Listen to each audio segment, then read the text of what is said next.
अस्सलाम वालेकुम गाइस, क्या हाल है। आज जो है अभी बच्चों ने स्कूल जाना है तो उनका बनेगा नाश्ता। नाश्ता क्या बनाएंगे हम, ब्रेड साथ में बनाएंगे अंडा ब्रेड सैंडविच बनाएंगे।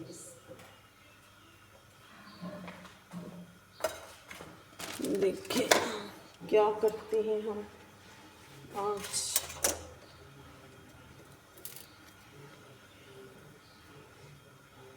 थोड़ा सा डालेंगे घी। मुझे तो ना इजी रहता है, तवे पे अच्छा अंडा बन जाता है।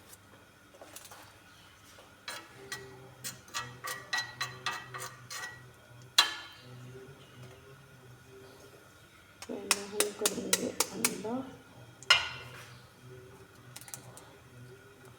ये अंडा जो है ना, अगर वैसे अंडा डालने से पहले घी में ना थोड़ा सा नमक जो है ना अगर हम कर लें ना, तो फिर हमें बाद में अंडे के ऊपर स्प्रेड भी नहीं करना पड़ता नमक। और साथ जो है कहते कि ये नहीं चिपकता ना, कहते क्या मतलब नहीं चिपकता, अच्छा अंडा फ्राई होता है।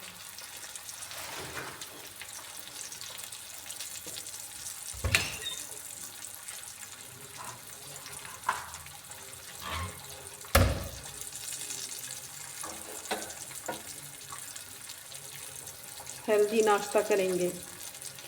छोटा बच्चा जो है 4 में पढ़ता है, अभी 4 के पेपर होने वाले हैं, इसलिए रोज़ा नहीं रखवा रही उसको। जैसे वो नाराज़ है कि मुझे क्यों नहीं सिखाया, अब मुझे करेगा तंग। तो मुझे रात में कह रहा था मैंने रोज़ा रखना है, लेकिन ना रोज़ा रख लेता है फिर बर्दाश्त नहीं होता उससे, छोटा है अभी। और जाहिर है स्कूल में फिर बच्चे की होती है स्ट्रगल। शौक़ तो वो करते हैं लेकिन फिर उनकी हेल्थ का भी देखना है, ऐसे तो नहीं कि बच्चे बीमार हो जाए। इसलिए मैंने उसको कहा है छुट्टी के दिन रोज़ा रखो, लेकिन आम डेज में ना रखो। लेकिन वो नाराज़ है, मुझे कह के गया है कि अब उसने अब कहना है कि मैंने रोज़ा रख लिया। पहला रोज़ा मैंने उसको रखवाया था, छुट्टी थी, संडे था ना, तो छुट्टी थी, मैंने रखवा दिया। मैंने कहा रख लो आज, क्योंकि बच्चे को इस तरह आदत पड़नी चाहिए। फिर अगले दिन मैंने कहा था तुम ना चिड़ी रोज़ा रख लो, सारे टाइम उठा दूँगी, और फिर उसके बाद जो है ना वो आप अगर बर्दाश्त हुआ तो रख लेना, रखे रखना, और जब आपको लगे कि अब मेरे से बर्दाश्त नहीं हो रहा तो आप खा लेना। तो उसने ना फिर पहले बर्दाश्त करता रहा, स्कूल से आके उसकी काफ़ी बस हो गई थी। फिर मुझे कहता कि गुनाह तो नहीं होगा अगर हम कुछ खा लें। मैंने कहा नहीं, आपको तो मैंने कहा था आपने रखना ही चिड़ी रोज़ा, अगर आपको नहीं हो रहा ना तो आप खाना खा लो। फिर कहता मामा बना दे मुझे ना, खाना बना दे। ये कि बच्चे शौक़ करते हैं, जाहिर है हमारा जो जब सारे अफ्तारी बनती है सहरी के टाइम। ये इमली और आलू बुखारे की चटनी है, मैं ना ये होममेड है, बड़ी टेस्टी है ये। तो आप मुझे कमेंट में बताइएगा कि आप ये सीखना चाहेंगे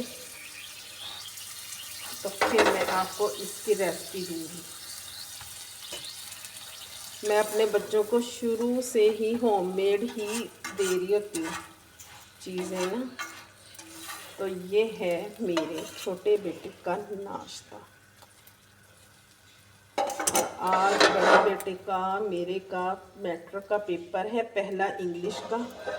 तो मेरी तमाम बहनें जो हैं, सुनने वाले देखने वाले, दुआ कीजिएगा कि जितने भी बच्चे पेपर पे आज एग्ज़ामिनेशन हॉल में बैठेंगे, जिनके पीछे कोई दुआ करने वाला है या नहीं है, लेकिन अल्लाह पाक सबके लिए अपनी जो आसानी है ना वो करे।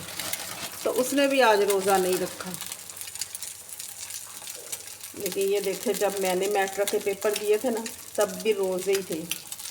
और अब देखे मेरा बेटा मैट्रिक के पेपर, तो मुझे ना अपना ही वो सारा याद आ रहा है। और मेरे ना जब मैं पेपर देने जाती होती थी, वापस आती थी ना, मेरे सर में दर्द होता था, तो फिर मैं भी रोज़ा छोड़ देती थी, नहीं रखती थी। और मैं उसको यही बता रही थी, मैं उसको कह रही थी कि वैसे रोज़ा रखो, तो लेकिन अगर आपके में बर्दाश्त है नहीं है तो फिर वैसे ना जब बंदा खुद पढ़ रहा होता है ना तब नहीं। अब देखे मेरे अपने बच्चे, बेटा दे रहे हैं ना मैट्रिक का, तो मुझे तो वही अपनी सारी फीलिंग्स आ रही है कि मैंने मैट्रिक के पेपर दिए थे बोर्ड के, बड़ा डर लगा था। अभी तो ये कि इनका बोर्ड में सेकंड एंट्री है, क्योंकि 9 का भी हो गया ना, हमारा तो फर्स्ट टाइम इन था और बड़ा डर था खुदाया। सारे गाइडलाइन करते थे ऐसे होगा वैसे होगा। अच्छा ना, जब मेरी बड़ी सिस्टर ने मुझे, मेरा उनका पेपर थे ना, उन्होंने पहले किया, तो आपको ना एक जोक वाली बात भी इसमें बताती, मुझे याद आ गई है। तो जब मैंने पेपर देने जाना था ना, तो उन्होंने मुझे ना, उन्होंने पहले क्योंकि दिए हुए थे, उनको पता था कैसी शीट्स होती हैं ये वो सब ना। तो अब तो बड़ी नेट की वजह से हो गई है इंफॉर्मेशन, कैसे होगी शीट, कैसे होगी, कैसे करना है। तब तो ऐसा कुछ भी नहीं था, हम तो सब कुछ ऑन एयर ही जाके देख रहे होते थे, जब हमारे हैंड में सब कुछ पेपर और शीट्स वगैरह आती थी। तो मेरी जब सिस्टर्स ने दिया था ना पेपर, तो तब शीट्स की लाइनें शायद खुली खुली होंगी, तो उन्होंने ना मुझे कहा कि आप ऐसे करना जब आप पेपर, तो उनकी ना लाइनें तंग तंग थी, नैरो लाइन शीट्स थी। तो मुझे कहती कि जब आप पेपर दो ना तो एक लाइन छोड़ के एक पे लिखना। मैं अब एग्जामिनेशन हॉल में बैठी, मुझे शीट्स पेपर मिला, शीट्स मिली। अच्छा, मैं बड़ी हैरान कि अब क्या। वो तो जब मैं देखा वो तो लाइनें सही थी। अब मैं सोचूं कि ये तो मुझे कह रही थी एक लाइन छोड़ के एक पे लिखना, और अगर मैं एक लाइन छोड़ के एक पे लिखती हूँ तो ये तो बहुत ही डिस्टेंस हो जाता है, तो ये तो नहीं। फिर बाहर मैंने अपनी सेंस यूज़ की और मैंने कहा नहीं ये। फिर मुझे बाद में पता चला कि उनकी दफ़ा नैरो लाइन शीट्स आती थी और हमारी दफ़ा उन्होंने ना सही कर दी थी। तो ये होती है चीज़ कि जिन्होंने पहले दिए होते थे ना, वो भी बड़ी गाइडलाइन देते थे, लेकिन फिर अपनी सेंस भी यूज़ करनी चाहिए। ये नहीं कि जो कोई कह दे उसको मानो। ये ले भाई, मेरे बच्चों का हो गया नाश्ता रेडी, और इसके साथ होगी मीठी लस्सी। देखे है ना, हेल्दी नाश्ता। और यही माँ का प्यार है कि वो अपने बच्चों को देती है एक मुकम्मल और गज़ाइयत से भरपूर गज़ा। इसीलिए कहते मावां नहीं लभदियाँ, लभनियाँ भी नहीं। अल्लाह मियाँ हमारी अम्मी को भी ज़िंदगी तंदुरुस्ती दे, सेहत दे, आफ़ियत वाली ज़िंदगी दे, और उनको किसी का मोहताज ना करे, किसी का मोहताज ना करे। आमीन सुम्मा आमीन। इसी दुआ के साथ कि अल्लाह मियाँ सब बीमारों को सेहत दे, सबके वालिदैन को हयात उनके सर पे रखे। ओके, अल्लाह हाफिज़।